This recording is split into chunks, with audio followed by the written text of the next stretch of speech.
talking about nerd talk, yeah! All right, what a fantastic day for a special edition of this morning's Nerd Talk, to be joined by world-renowned American astrophysicist, planetary scientist, author, podcaster, science communicator. He's Neil deGrasse Tyson. Good morning. I'd love that, like, the word nerd is in your segment. Nerd power. Right, okay, we're good. It's an evening with Neil deGrasse Tyson as he discusses the cosmic perspective, something we'll get to here in a second. But just to share a little bit, like, you were the first, I guess, person in my adult life to take the challenge of, like, making science accessible to mass consumers and just nailing it. Just something that we could all be like, oh, yeah, give us more of that.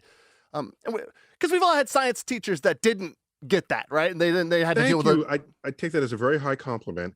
Now, of course, science teachers have the burden of needing to teach a syllabus, and I don't. I can cherry pick all the coolest, wackiest, most interesting, mind-blowing, mind-bending science and deliver that to you. The teacher still has to, stick to the lesson plan in the textbook. So it's not an entirely fair comparison. But I'm delighted to be at the doorstep of science, where people who don't know that they like science or haven't figured it out yet, or especially those who are sure they don't like science.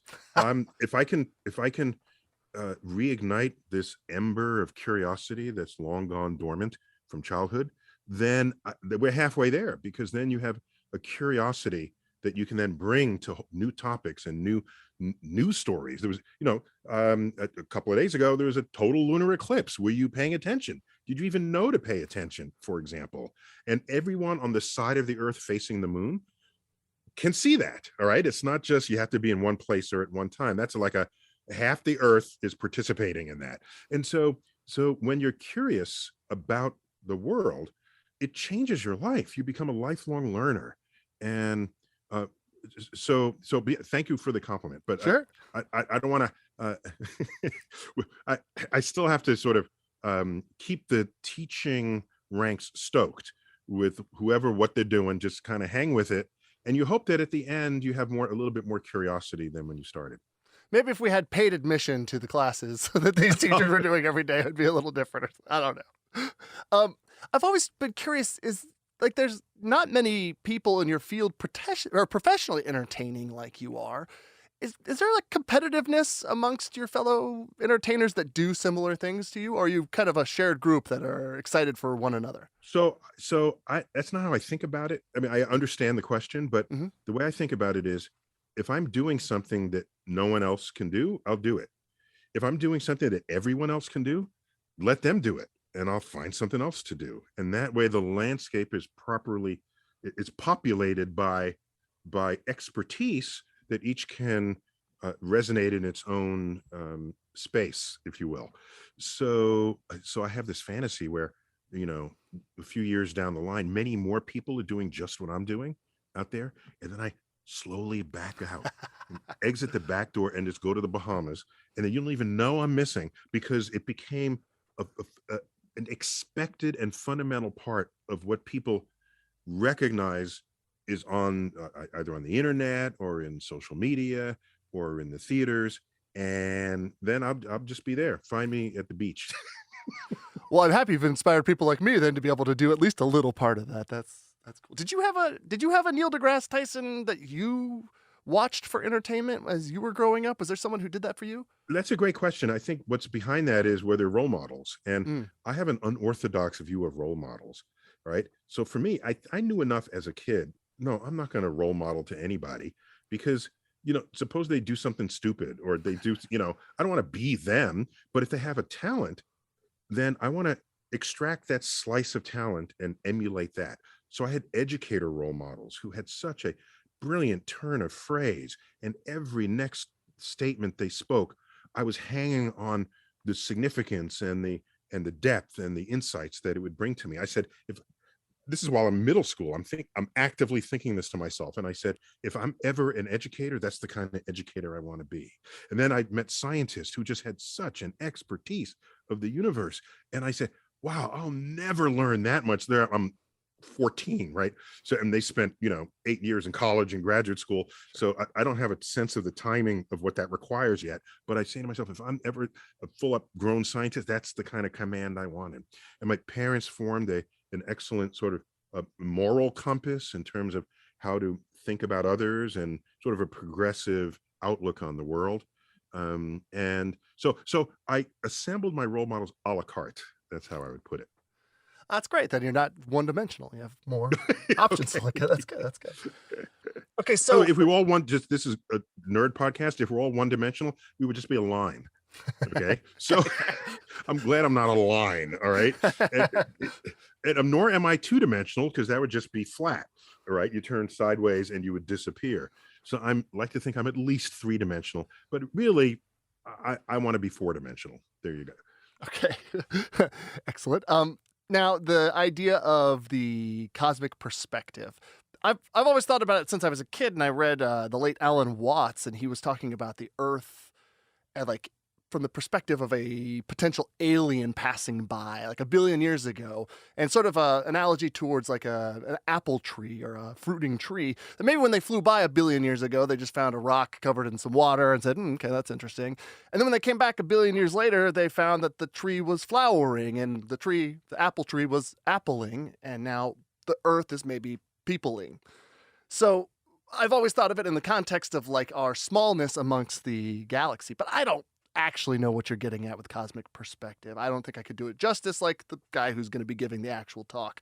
So could you give us the gist of it, please? You're off on a roll there, though. I think that's a good start. So yeah, the cosmic perspective is whatever you think is going on Earth, or how it affects you, it will affect you differently if you look at it from a cosmic perspective. The cosmic perspective, it goes beyond even the overview effect that people might have heard about that astronauts get, whereas they orbit Earth and you don't see borders of countries, and Earth is simplified in a sense, but you can go even farther away, and that's where you take in the orb and you see that it's just suspended there in darkness and all by itself, with no hope of anything coming to save us from ourselves. And then you realize the task is really up to us. This is a point that Carl Sagan makes in his Pale Blue Dot book, where he waxes poetic, political, and scientific on the significance of seeing Earth from a distance, a frail, fragile place. And for me, my favorite way to think about it is from space. What is Earth? You'll see oceans, you'll see land, and you'll see clouds. You won't see the color-coded globe that we're all trained on. And then you ask, why are we trained on a color-coded globe? Oh, that's so you know who your enemies are and who your friends. Just think about just how warped. This is when an alien was like, why did you color code this? This is just one landmass. Oh, if you cross that border, we'll put you in prison, or we'll kill you. Or if you, just it's kind of embarrassing, actually, how you'd have to explain all that to an alien. And so when in doubt, what would an alien think of what you're doing? That's the foundation of all cosmic perspectives, I would say.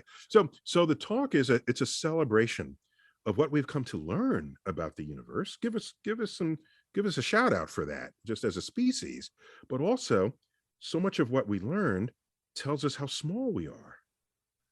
So if you have a fragile ego, the cosmic perspective is going to, it's going to put you through some work there to recognize that, yes, we are small in time, in space, in frailty, yes, it's all true. However, the atoms of our bodies are traceable to stars that lived billions of years ago, that exploded and scattered that enrichment into newly forming star systems, of which we are one. So it's not that we're in the universe, which of course we are, but that's not the way to think about it. It's not that we're here and the universe is there. It's that our molecules are traceable to the universe. So yes, we're alive in the universe, but more important, the universe is alive within us. It's so much more emotional. That's not heady physics things that you're speaking of. I'm just trying to tell it like it is. Yeah. Not everything is a formula. Some things are our understandings of what formulas bring. So that's where the perspective comes. And I am sifting science, especially the astrophysical science, and finding the things that ideally would enhance, change, but be more specific about that, enhance your understanding of ourselves relative to each other, and especially ourselves relative to the universe.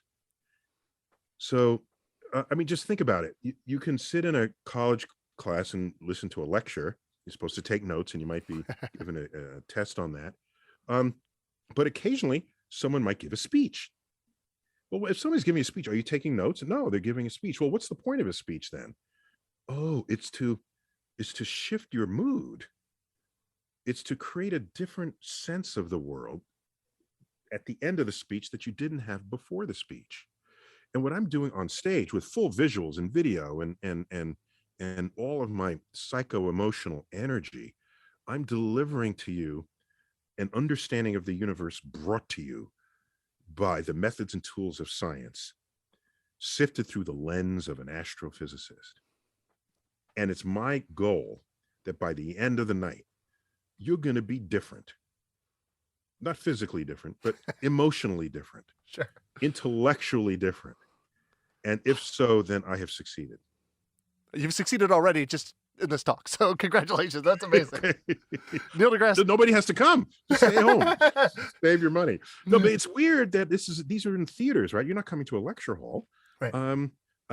I'm in a theater, and I don't take that lightly. These are theaters that you would go to see comedians or concerts or plays or musicals. These are real theaters, and I don't take it lightly when I'm invited by a city to bring science into a theater. It's a reminder to me that at least some people recognize the value of mainstreaming science. Okay, science is not just this thing somebody's talking about and you walk by them because you're done and you want to move on with your life. Science is all around us. Science is everywhere. It infuses everything. And in fact, it infuses decisions we make about the future of civilization. And when scientists look at people arguing politically over a scientifically established objective truth, that is a sad day on earth. That is the unraveling of an informed democracy. Because if you're arguing about things that are established science, but you don't like the results of the established science, and so therefore you want, it's like you gained a few pounds this week, so next week you're going to protest the laws of gravity because they did not fulfill your wishes about how you want the world to be. That's what it kind of looks like. I hear you loud and clear there. Okay. A couple quick questions to wrap up here. From your perspective, from your position, what's going to bring our demise? Is it going to be humans or like a big rock smushing us from? But it's pretty clear, zombies. It's pretty clear. Good. Just add that to my notes here. Good. No, actually, zombies as sci-fi as they are, they're quite fertile as a sci-fi concept, as you surely know. Yeah. But let's take a step back for a moment and ask, what's going on in a zombie world? Well, there are people who used to run the power plant who've become zombies. Now they're not running the power plant. So what happens? You run out of power. There are people in the supply chain of goods and services who got zombified. Now they're not driving the trucks. They're not delivering goods and services. And so slowly, everything that you valued about civilization dismantles. That's kind of what happened in early COVID. Wait a second. This feels familiar to me. This is what I'm trying to say. Okay. There are allegorical lessons to the zombie apocalypse, where if people, if there's some killer virus and it slowly starts taking out sectors of society, eventually all of civilization stalls. And then it becomes, a free-for-all at that point. Okay, people set up their own fiefdoms, and we are a hair's width from savagery. I mean, just think about it. What is civilization? This is another cosmic perspective. What is civilization if not the rules we have set up for ourselves so that we don't slaughter everybody every day out of tribal anger. I mean, just think of the tribalism that arises even when it doesn't have to. All right, you know, it happens even on levels when you go to a sporting event. Sure. People cheering for one team and cheering for why? Because they happen to play in your hometown. Did the players come from your hometown? No, they got traded out of 12 other places. But they're my home team and we're going to fight and we're going to argue. Okay, no one dies from that, of course. But that's just a microcosm of how swiftly we will oppose other people for any reason at all that's judged to be different. And without civilization to keep that in check, oh my gosh, it's a free-for-all, and you might as well just all move back to the cave because that's where we're headed. Exciting. Zombies. Okay. Oh, by the way, I just wrote a book. It's not out yet, so don't look for it yet. It's not until September, but it's titled Starry Messenger, Cosmic Perspectives on Civilization. And so it's rich right now for you. Yeah.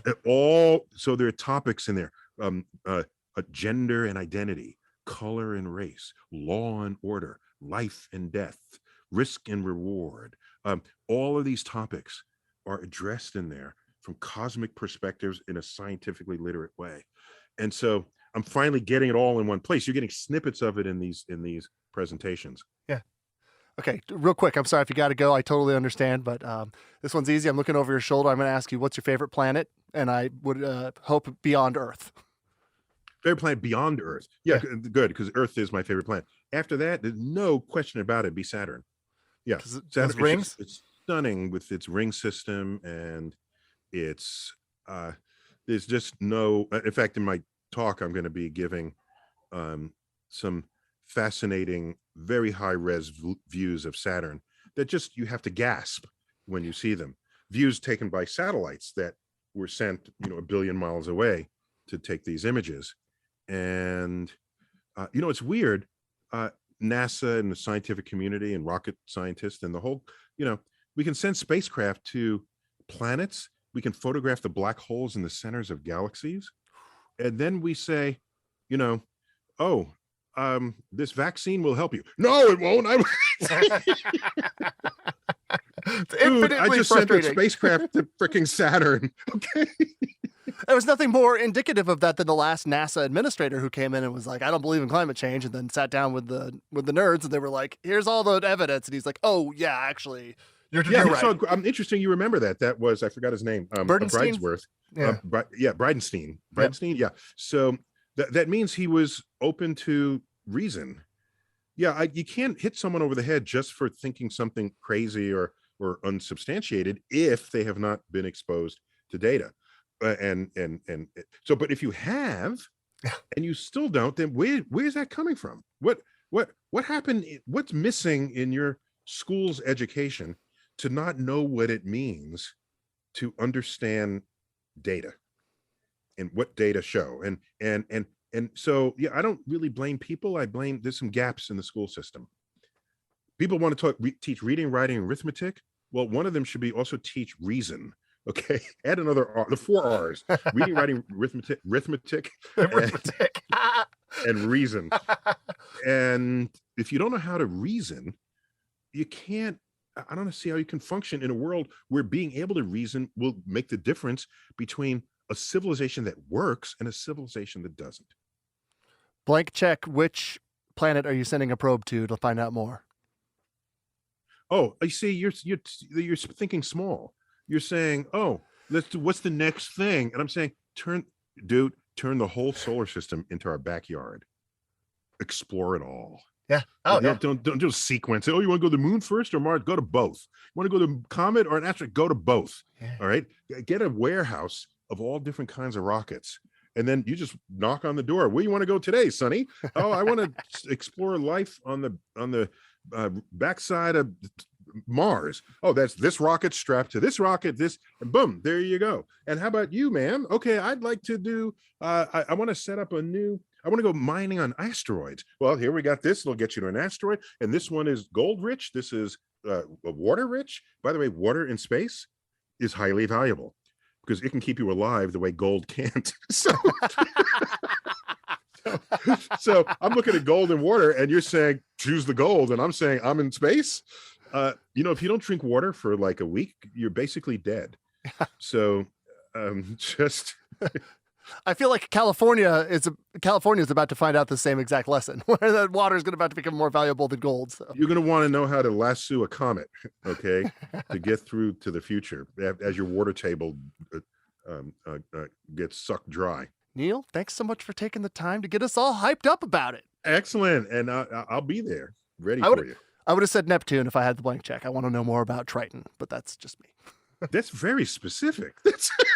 I've got a 4-year-old who's obsessed with The Planets, a BBC show by Professor Brian Cox, and we watch it, and he can't get enough Neptune, and I'm like, yeah, let's go, man. whatever it takes. So okay, that's good. That's very specific, but good. I like it. Anyway, thanks so much for your time, man. All right, take care. Nerd talk, talking about nerd talk, yeah.